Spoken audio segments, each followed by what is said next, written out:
So Haley from The Ultimatum has finally broke her silence on AD's podcast from Love is Blind. What's the Reality? That's the podcast name. She went on there to break her silence on what happened between her and Blake recently with the headlines that he was arrested for DV. This arrest right here where he was allegedly arrested for assaulting Haley. Let's get into her side of the story on the podcast. So essentially, Haley said that after filming, their relationship became very toxic. I'm like, girl, it was already toxic. What do you mean? Like, you were one of the most toxic couples on that show. I was surprised that y'all even stayed together. Like, why would you do that? You guys, you were not happy with him and he was not happy with you, and you constantly nitpicked this man. He loved to use therapy speak on you and chat GPT. It was a mess, right? So anyway, she said the relation got even more toxic after filming and they were constantly fighting. No surprise there.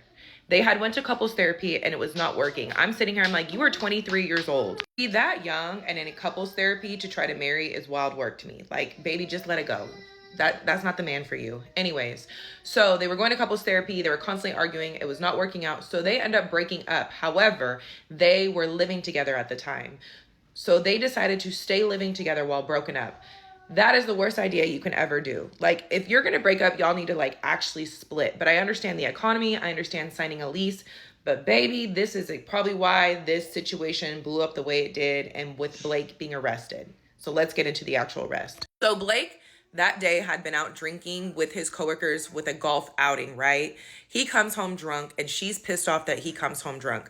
Mind you, I'm sitting here, I'm like, girl, like, y'all are not together. You're just living together. What he does with his free time is really none of your business. And here you are with your controllingness. Like, if he comes home drunk, why is that disrespectful to you?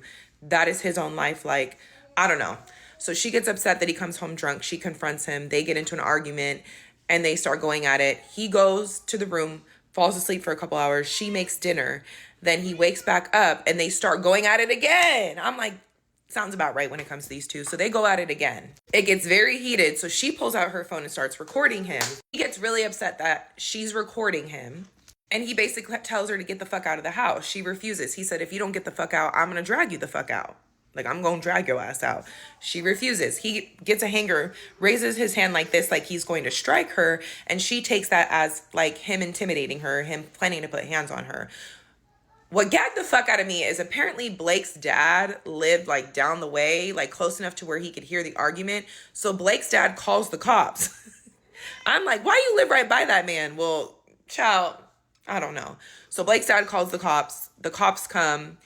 And basically Blake tells the cops that she was the aggressor and she hit him, lied and said that she hit him. So he ends up leaving and the cops don't arrest him at that point. But then she pulls out her phone, shows the recordings of how he was going at it with her and him being aggressive. So then they come back and they arrest Blake.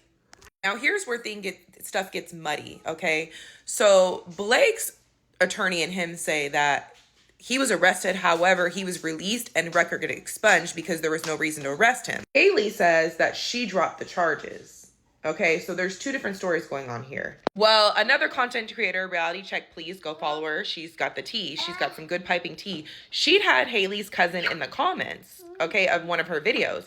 And Haley's cousin basically said that Haley's been the main aggressor their whole relationship and that she chose not to press charges, allegedly, because what she would have done would have landed her in court. She lived with them before filming and she's related to Haley. And that's the reason why she's over here saying like, before we start defending Haley, I lived with these two. I know how she is. And the main reason why she didn't, press charges is because she has her own shit she was doing. Mind you, let's not forget that Haley was very abusive to Blake the whole season. Like, emotionally abusive, verbally abusive, and then she poured a motherfucking drink on his head. So I'm sitting here, I'm like, this is just a very toxic relationship. Like, I don't want to victim blame, and I don't want to like side necessarily with Haley because we don't have all the facts or anything, but it's kind of crazy because Haley's behavior on the show was so wild to me. And I'm sitting here, I'm like, I knew this was eventually going to blow up. I knew it was going to eventually blow up. I just hope this couple stays very far away from each other and move on with their lives because they are so fucking toxic together. Haley needs a boatload of therapy. Like, I feel like whatever happened to her in her past as a child is really bleeding into her relationships with other people, especially her relationship with like men. And this man right here needs to stop using ChatGPT therapy speak to manipulate situations. Okay.